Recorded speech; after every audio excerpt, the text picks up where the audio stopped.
안녕하세요. 팁사이트 기술지원부 김광록입니다. 제가 이번 시간 소개해드릴 내용은 지터에 대한 정의와 실제 오실로스코프에서 지터 측정을 위한 운영 방법에 대해서 간단히 소개해드리는 시간을 갖도록 하겠습니다. 준비한 아젠다는 다음과 같습니다. 우선 지터가 어떻게 정의되고 표현되는지 설명드리고 이해하신 지터에 대해서 어떠한 성분들이 있는지 알아보고 또한 어떻게 분리되어 표현되는지에 대해서 알아보도록 하겠습니다. 마지막으로 스코프에서는 어떻게 설정하여 측정하는지에 대한 예를 안내해 드리도록 하겠습니다.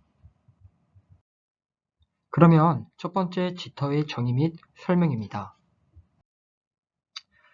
지터란 사전적으로는 흔들림, 가볍게 떨다, 약간 떠는 등의 의미를 갖고 있는데 위치의 불안한 정도를 말합니다. 저희가 관심을 갖는 디지털에서는 다음과 같이 정의가 되어집니다. 시간상 이상적인 위치에 대하여 중요한 순간의 짧은 위상 변화를 의미한다고 되어 있는데요. 간단하게 정의하면 시간축에서의 신호의 흔들림 또는 위상의 변화라고 할 수 있습니다. 계속해서 앞에서의 정의를 세 개로 나눠서 보면 긴 순간이 아닌 짧은 순간의 위상 변화입니다.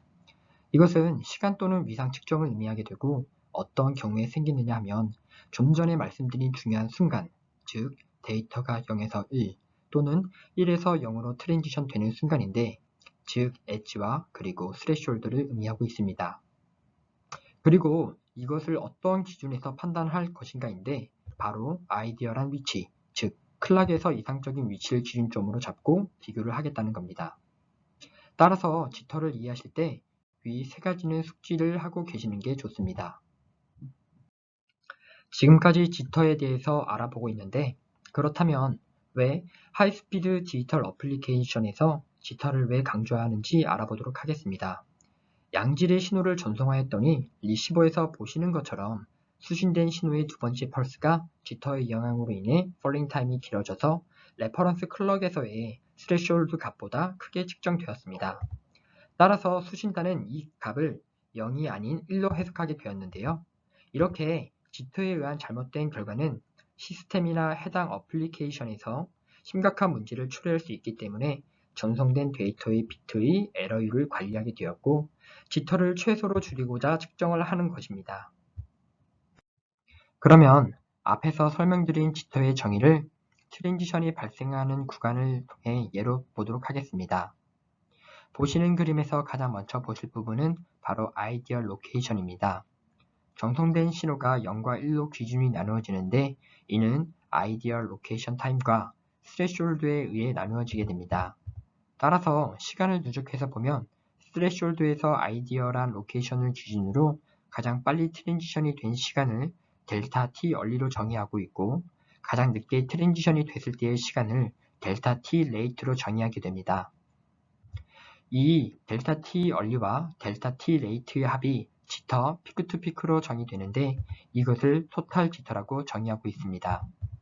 따라서 실제로 측정하실 때 가장 신경 쓰셔야 할 부분은 바로 스레시홀드가 얼마인가 인데요.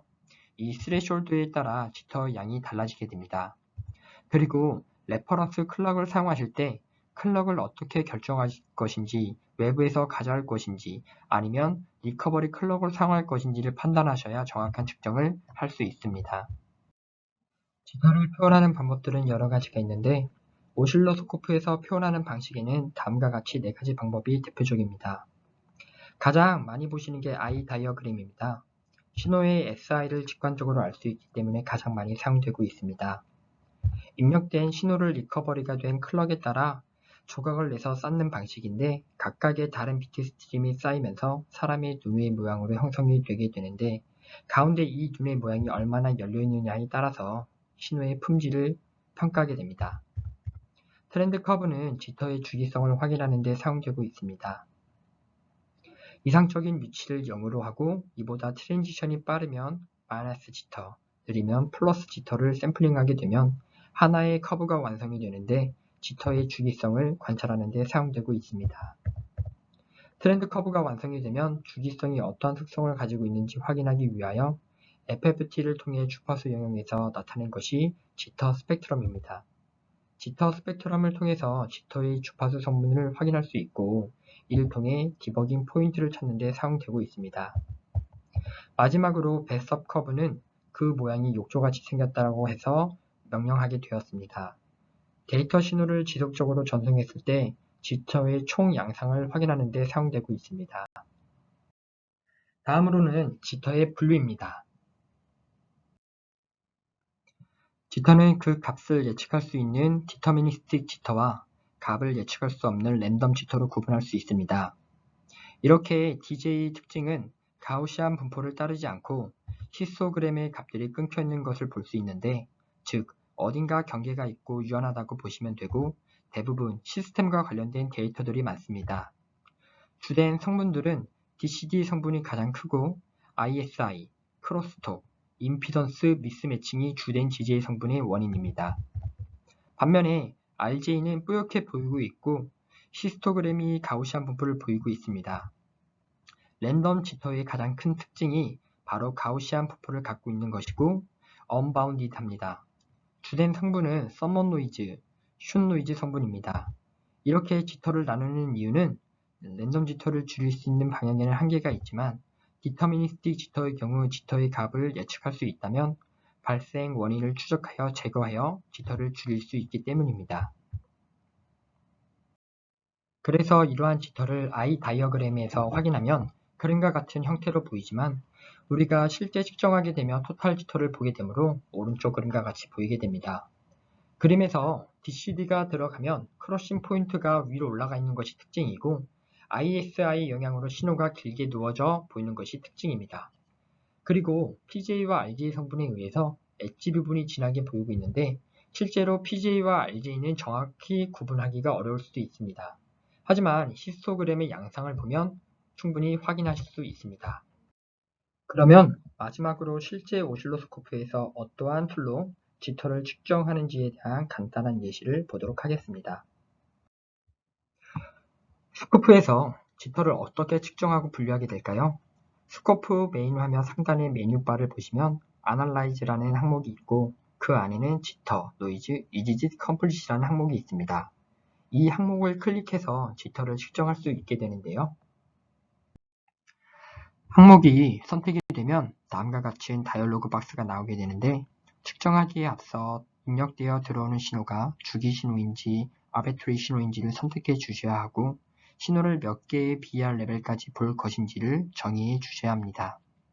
이후에 0과 1을 구분해 주기 위하여 스레시홀드를 정의하고 외부 클럭으로 샘플링 할 것인지 클럭을 리커버리하여 사용할 것인지를 정의해 주셔야 합니다. 사실은 많이 사용하시는 분들은 이렇게 매뉴얼로 사용하시지만 익숙치 않으신 분들은 셋업 위자드를 선택하셔서 가이드대로 하나씩 진행해 보시기를 권해드리고 있습니다. 스코프 오른쪽 상단의 메뉴바에서 헬프를 선택하시면 데모 위자드가 있는데요. 지터가 스코프에서 어떻게 표현이 되는지 보여드리기 위하여 데모를 불러와 봤습니다. 보시는 것처럼 상단에 I 다이어그램이 있고 하단에는 배섭 커브와 히스토그램으로 표현을 하였습니다. 또 아래를 보시면 토탈 지터를 분류해서 DJ의 성분들과 RJ 값의 측정 결과를 확인하실 수 있습니다. 이상으로 지터의 소개 및 분류, 그리고 스코프에서 어떠한 방법으로 지터를 측정하는지에 대한 소개 영상을 마치도록 하겠습니다. 감사합니다.